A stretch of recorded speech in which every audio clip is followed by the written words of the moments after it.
है। फिर भी आज हम लोग सड़कों पे हैं, कभी कलेक्टर को ज्ञापन तो कभी आयुक्त को ज्ञापन देना पड़ रहा है। मेरे जहां तक जानकारी है, मैं जब से समझदार हुआ हूं तब से अभी तक आरक्षण की मांग कर रहे हैं, ऐसा लग रहा है मुझे। और हमारे से पहले भी आरक्षण के मांग हमारे जो डोकरे थे उन्होंने भी मांग करी है। लेकिन दुख इस बात का होता है कि आज जो हमारे आरक्षण की मांग करते हैं हम लोग, और आज तक नहीं मिला है हमको, और जो मिला था वो भी हमारा ही नेताओं ने बेच दिया। वो सबसे बड़ा दुख होता है। वो कब बेचा था? जब 2013 की अधिसूचना जारी हुई। हम लोग दूसरों को गालियां देने से कोई मतलब नहीं है। हमारा आरक्षण बेचने वाले नेता हमारे ही आदिवासी नेता थे कि नहीं थे? तो उन नेताओं को पहले चेंज करने की जरूरत है। आज उदयपुर संभाग के अंदर और बांसवाड़ा संभाग के अंदर ताकत से 3 विधायक तो बने, और 3 विधायक जयपुर के अंदर भी गए, और यहां ट्राइबल की आवाज भी वहां पे गए। वो सबसे बड़ी ताकत आप में हुई। लेकिन हम 3 में से अब आप सब रात दिन मेहनत करके तन मन धन से लगे हुए हो, तो एक आवाज हमारे में से दिल्ली जाएगी। और वो दिल्ली जाने वाली आवाज कोई छोटी आवाज नहीं है। वो आवाज वो राजस्थान के अंदर जब हमारे यहां से 17 एमएलए जीत के जाते थे, और पूरे राजस्थान के अंदर 24 से 25 एमएलए थे जो आदिवासी का नाम लेना पसंद नहीं करते थे, उन गुंगो नेताओं को बुलाने वाला व्यक्ति अभी दिल्ली जाने के लिए तैयार हुआ है। यहां राजस्थान की आवाज बुलंद हुई, लेकिन डूंगरपुर और बांसवाड़ा की जनता अगर ठान लेगी और रात दिन मेहनत करेगी, तो यहां से आवाज दिल्ली जाएगी और पूरे देश की आवाज आदिवासी की बोलेगी। ये मैं आपसे वादा करता हूं, क्योंकि आज तक हमारा इतिहास उठा के देखा जाए, यहां पे जयपाल सिंह मुंडा की तस्वीर है। जब संविधान सभा के ये भी सदस्य थे, तब जाके हमारे अधिकार मिले हैं। डॉक्टर भीमराव अंबेडकर का इतिहास उठा के देखे तो वो भी दलित समाज से आते थे, तब जाके हमारा देखा था। और हम लोगों ने जिस रिजर्व सीट से, आदिवासियों की रिजर्व सीट से विधायक बना के, एमपी बना के भेजे, उन लोगों ने हमारी पैरवी नहीं करी, हमारी सुरक्षा नहीं करी, उल्टा हमारे पैर काटने का काम करा है, उल्टा हमारा नुकसान करने का काम करा है। इसलिए इन नेताओं को चेंज करने की जरूरत है। और अभी जो आपके सामने लोकसभा उदयपुर सीट पे आया है, जो महेंद्र सिंह जी मालविया, जो यहां के कांग्रेस के नेता बोलते थे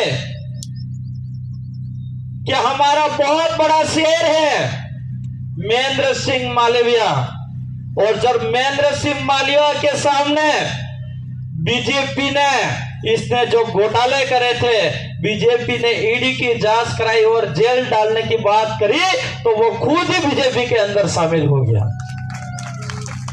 वो कांग्रेस के शेर हैं, और कुछ शेर थे छोटे मोटे, वो सब कांग्रेस के अंदर शामिल हो गए। इसलिए मैं कहना चाह रहा हूं, यहां पे कांग्रेस तो मुक्त हो चुकी है, लेकिन आप सभी भाई ये मत देखना कि कांग्रेस बीजेपी को हराने के लिए कांग्रेस को वोट देना, ये मत करना, क्योंकि कांग्रेस पहले से बिक चुकी है। इस उदयपुर संभाग और डूंगरपुर यहां पे बांसवाड़ा संभाग के अंदर जितने भी नेता थे, वो सर डर के मारे जा रहे हैं बीजेपी के अंदर। और हमारे बीजेपी की आवाज रोकने के लिए ये कांग्रेस में वोट डाइवर्ट कराएंगे और बीजेपी को जिताने का काम करेंगे। ये बहुत बड़ा षड्यंत्र होगा, इस बात को समझने की जरूरत है।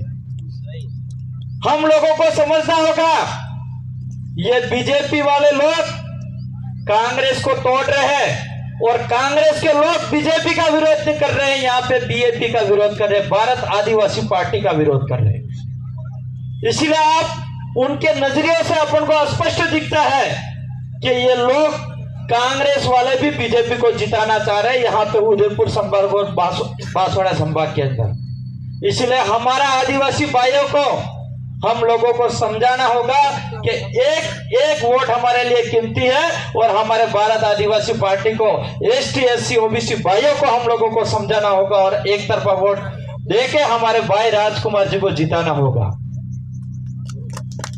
आज मैं समझता हूं, हम लोग यहाँ पे हजारों की लाखों की संख्या में यहाँ पे आए हैं और यहाँ पे आके रैली के रूप में जाएंगे और बांसवाड़ा संभाग स्तर पे रैली एक अखबार में छप भी जाएगा और यहाँ पे आयुक्त को हम ज्ञापन भी दे देंगे, लेकिन ये सिर्फ मेल कर देंगे। मुझे नहीं लग रहा है कुछ होने वाला है। लेकिन आप लोगों सब ठान लो और आप सब लोग मान लो, रात दिन मेहनत कर दोगे तो भाई राजकुमार जी को जिता के अगर दिल्ली भेज दोगे तो 1 लाख जनता यहाँ आयुक्त के सामने बिठाना और 1 मिनट दिल्ली में जाके बोलना दोनों बराबर है, क्योंकि यहाँ पे सिर्फ आईएएस और आईपीएस बैठते हैं, लेकिन वहां पे कई सारे आईएएस और आईपीएस उस दिल्ली के जो सदन होती है उसके अंदर बैठते हो और इसके बीच में जाके अपना आवाज बुलंद होगी तो आपके हक भी मिलेंगे और अधिकार भी मिलेंगे, लेकिन यह ताकत आप में होनी चाहिए। आज हम समझ रहे हैं, मैं आज आजपुर विधानसभा की जनता को सबसे पहले धन्यवाद देना चाहूंगा, जो आजपुर की जनता ने एक युवा से लगा के, बुजुर्गों से लगा के, महिला ने रात दिन मेहनत करके विधायक बना के जयपुर भेजा, तब जाके मैं जयपुर में आवाज उठा पाया और आवाज उठाई। कहीं आवाज ऐसी उठाई मैंने जो शिक्षा के लिए और पानी के लिए बढ़ाए, तो सरकार एक्टिव भी हुई और सर्वे भी हुई और प्रस्ताव बना के भेजे तो करोड़ों रुपए का विकास भी होगा। ये आजपुर विधानसभा की जनता की ताकत बताता हूं मैं, तो वही ताकत आपको यहाँ पे बतानी होगी। तब जाके हमारे ये आरक्षण की बात कर रहे हैं, जो जल जंगल जमीन के अधिकार की बात करते हैं, तब जाके वो अधिकार हम लोगों को मिलेंगे। साथियों, यहाँ पे बहुत सारे वक्ता आए, बहुत अच्छी बातें करके गए, आपको पास उनका जो अनुभव था आपको दिया, लेकिन ये वक्ता भी और आप भी, हम लोगों ने आज सुन लिया और हमने अगर हमारे ठाना नहीं और काम नहीं करा और यहाँ पे जीत हासिल नहीं करा तो यहाँ पे इस पंडाल में बैठना और यहाँ पे आरक्षण करना ये व्यर्थ जाएगा, ये मेरा मानना है। हम लोगों को सबको ठानना पड़ेगा। हम लोगों ने, हमारे पुरखों ने लड़ाई लड़ी तब जाके हमको अधिकार मिला है। हमारे पुरखा कभी किसी से नहीं झुके, अंग्रेजों से नहीं झुके, किसी से नहीं झुके, तब जाके हमारा यहाँ पे अधिकार मिला और तब जाके भारत के संविधान के अंदर 5वीं और 6ठी अनुसूची लागू हुई है। इसलिए आप सब साथियों के बार बार चिट्ठी भी आ रही है, तो मैं एक ही बात कहना चाहूंगा कि अब की बार जयपुर तो राजकुमार जी की आवाज पहुंच गई है, लेकिन अब की बार दिल्ली आवाज पहुंचा देना। आप सबके आने वाली पीढ़ी सुरक्षित में रहेगा। हमारा जल जंगल जमीन का अधिकार दिल्ली में आवाज उठेगी, हर बात की आवाज वहां उठ सकती है। मेरी बात को यहीं रखूंगा। मेरी बात को सुना इसके लिए खूब खूब धन्यवाद। सबको जोहार।